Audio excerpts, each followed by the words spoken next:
कल्पना कीजिए, एक अकेली लड़की समंदर के बीच फंसी हो, वह भी कुछ घंटे के लिए नहीं बल्कि पूरे 41 दिनों तक। इस लड़की ने 41 दिनों तक किस तरह संघर्ष किया होगा।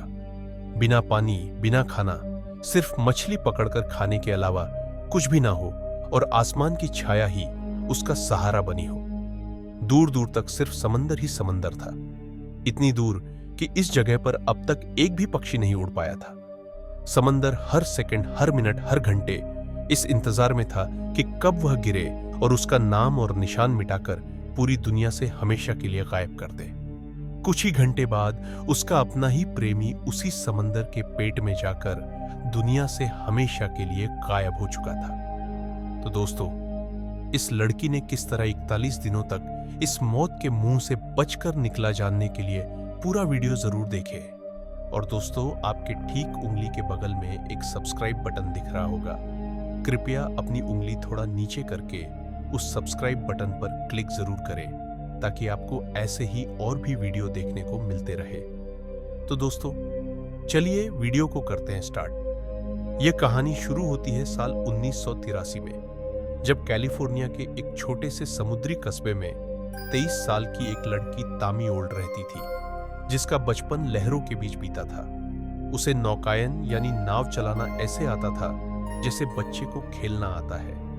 बचपन से ही उसकी आंखों में यह सपना था कि वह एक दिन पूरी दुनिया के समुद्रों में घूमेगी, हवाओं से बातें करेगी और उन लहरों के साथ दोस्ती निभाएगी जिन्हें लोग अक्सर सिर्फ डर के साथ देखते हैं। तामी का मन हमेशा पानी की तरफ खींचता था। किनारे पर बैठकर लहरों को देखना और दूर जहाजों को निहारना उसका रोज का काम था।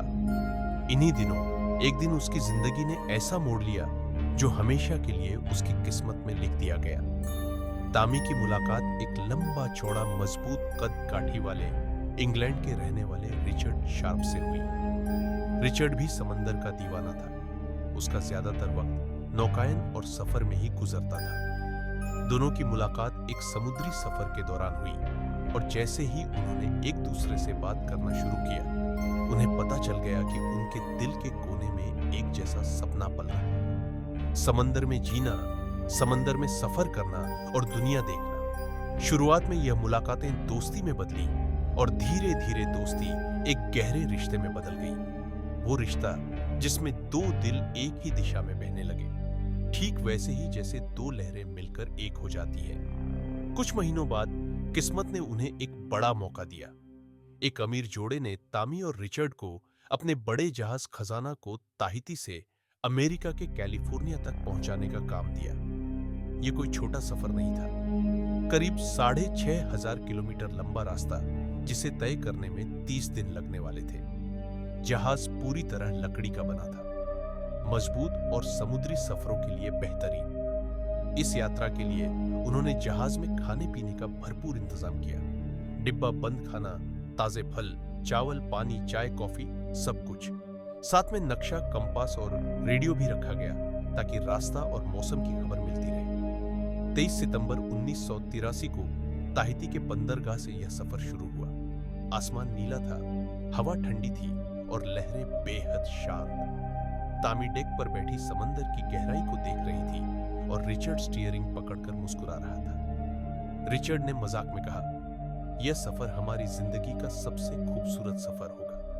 और तामी ने हंसते हुए जवाब दिया, और हमारे प्यार की सबसे प्यारी याद भी। शुरुआती दिनों में सब कुछ सपने जैसा था। सुबह सूरज की सुनहरी किरणों के साथ चमकता पानी, दिन में जहाज का सफर, शाम को डेक पर बैठकर बातें करना और रात में लाखों तारों के नीचे सोना। लेकिन जैसे जैसे दिन बीतते गए, सफर ने अपना रंग बदलना शुरू कर दिया। सफर के 18वें दिन रेडियो से खबर आई कि एक खतरनाक तूफान हरिकेन रेमंड उनकी तरफ बढ़ रहा है। हवा की रफ्तार 190 किलोमीटर प्रति घंटा और लहरों की ऊंचाई 12 से 15 मीटर तक पहुंचने वाली थी। रिचर्ड ने तुरंत रास्ता बदलने की कोशिश की, लेकिन समंदर में तूफान का रास्ता बदलना आसान नहीं होता। रात करीब 3 बजे आसमान काला हो चुका था।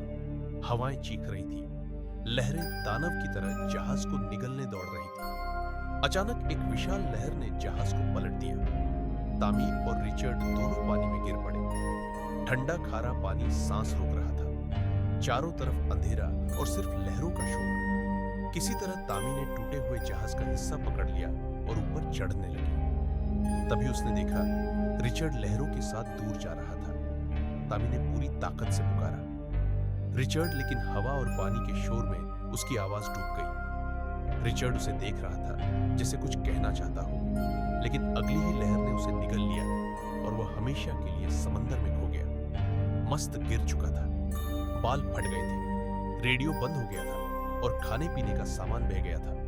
अब तामी अकेली थी, ना कोई रास्ता, ना कोई मदद, और चारों तरफ सिर्फ नीला बेरहम समंदर। उसे नहीं पता था कि अब से अगले 41 दिन वह अकेली इसी विशाल समंदर में जिंदगी और मौत के बीच संघर्ष करने वाली है।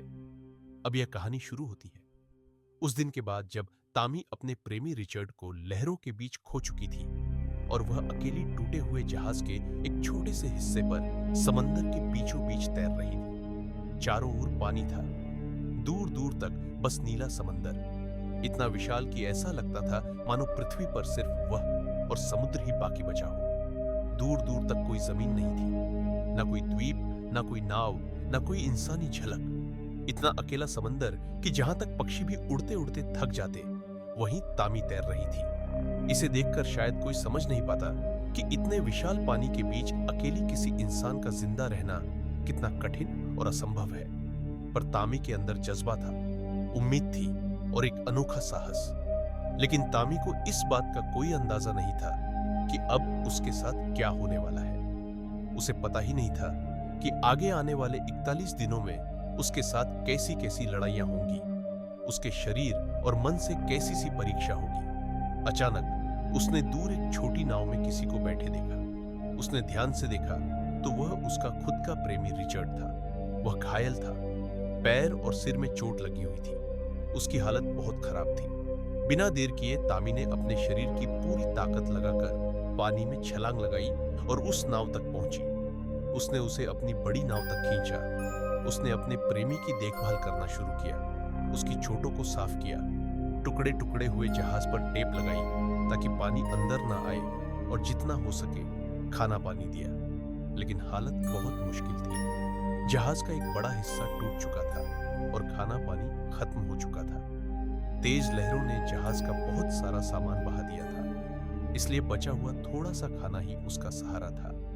उसने उस बचा हुआ खाना उन मुश्किल दिनों में सावधानी से खाया। बारिश का पानी जमा करने के लिए उसने अपने कपड़ों को फैला दिया और उनमें बारिश का पानी इकट्ठा कर उसे निचोड़कर पीती रही। यह उसके लिए पानी की कमी को थोड़ा कम करने का तरीका था, जिससे उसकी प्यास कुछ कम होती। अगले 2-3 दिन तक उसने अपने प्रेमी की जान बचाने के लिए अपनी पूरी ताकत लगा दी। लेकिन एक सुबह जब वह नींद से जागी तो प्रेमी गायब था।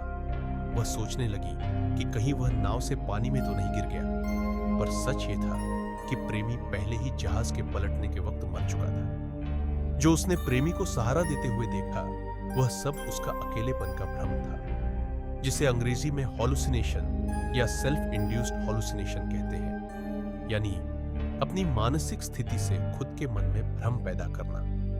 कई बार उसे अपने परिवार की आवाजें सुनाई देती थी। कई बार उसे लगता था कि रिचर्ड उसे बुला रहा है, पर यह सब सिर्फ उसके मन का खेल था जो उसे जिंदा रखने की कोशिश कर रहा था। अब तामी अकेली थी, पूरी तरह अकेली। भूख और प्यास ने उसे जकड़ रखा था। उसने मछलियां पकड़कर अपनी भूख मिटाई, लेकिन वह पर्याप्त नहीं थी। कई बार ठंडे पानी में कूदकर मछली पकड़ने की कोशिश की। कई बार भूखी प्यास से बेहाल रह गई। उसने मछली कच्ची ही पकड़े बिना कभी कभार धूप में सुखाकर खाया भी था। दिन में तेज धूप और रात में ठंडी हवा में उसका शरीर झुलसता और थरथराता रहता था। वह अक्सर दूरबीन से आसपास की ओर देखती, पर कोई जहाज, कोई नाव नहीं दिखती थी। कई बार उसने दूर एक जहाज देखा तो उसने आसमान की ओर फायर गन आग की जगह सिग्नल देने की कोशिश की ताकि कोई उसे देख सके, लेकिन दुर्भाग्यवश उस जहाज ने उसे नहीं देखा। 41 दिन बीत चुके थे। उसका शरीर इतना कमजोर हो चुका था कि उसकी हड्डियां दिखने लगी थी। उसका मन भी टूट चुका था, पर उसने हार नहीं मानी। उसने जीवन के लिए जंग जारी रखी। फिर एक दिन दूरबीन से उसने दूर एक द्वीप देखा। उसे वह जमीन इतनी दूर लगी कि ऐसा लगा मानो एक सपना हो। वह उस द्वीप को आयरलैंड समझ रही थी, जहां जाने की पूरी कोशिश वह कर रही थी, लेकिन वह जानती थी कि वह अभी भी बहुत दूर थी। साथ ही उसने थोड़ी दूर एक नाव भी तैरती हुई देखी। उस जगह की दूरी और हालत के कारण यह दृश्य भी उसके लिए एक भ्रम था जो उसके मन ने बनाया था। उसने आसमान की ओर सिग्नल देने के लिए फायर गन चलाना शुरू किया ताकि कोई उसे देख सके, और आखिरकार उस दूर से एक जहाज उसे दिखाई दिया। होइमारू जहाज ने उसके सिग्नल देखे और उसकी ओर बढ़ा। जहाज के कप्तान ने तामी को बचाने का आदेश दिया। वे उस तक पहुंचे और उसे नाव से निकालकर सुरक्षित जगह पर लाए। यह बचाव 22 नवंबर 1983 को हुआ था, जो तामी के जीवन का सबसे अहम पल था। उसे हिलो हवाई के पास बचाया गया था। वहां कोस्ट गार्ड इंतजार कर रहा था और तामी को तुरंत अस्पताल पहुंचाया गया। जब तामी अस्पताल से पूरी तरह ठीक होकर निकली तो वह फिर से उसी द्वीप पर गई जहां उसका और रिचर्ड का एक छोटा सा नाव रखा हुआ था। उस नाव के अंदर दोनों की तस्वीरें और उनके भविष्य के सपनों की सारी योजनाएं पहले से ही संजोई हुई थी। लेकिन अब सब कुछ टूट चुका था। भले ही उसने अपना प्रेमी खो दिया हो, पर जिंदा रहने का हौसला ही इंसान की सबसे बड़ी ताकत होती है, और इसी हिम्मत से वह मौत के मुंह से वापस लौट आई थी। इस कहानी से हमें यह सीख मिलती है कि चाहे परिस्थिति कितनी भी कठिन क्यों न हो, अगर इंसान के अंदर उम्मीद और जज्बा हो तो वह किसी भी मुश्किल से लड़ सकता है और अपने जीवन को बचा सकता है। कभी हार मत मानो, हमेशा उम्मीद की किरण को जगाए रखो। धन्यवाद दोस्तों, आप लोगों ने इस वीडियो को अंत तक देखा, इसके लिए दिल से शुक्रिया। तो दोस्तों, अगर आपको हमारा यह वीडियो अच्छा लगा हो तो इसे अपने दोस्तों के साथ जरूर शेयर करें। साथ ही हमारे चैनल को सब्सक्राइब करना बिल्कुल न भूलें, क्योंकि सब्सक्राइब बटन सिर्फ 2 इंच की दूरी में होता है। इसलिए तुरंत क्लिक करें और ऐसे ही वीडियो के लिए तैयार होकर बैठिए, क्योंकि बहुत जल्द हम नए वीडियो के साथ फिर से मिलेंगे।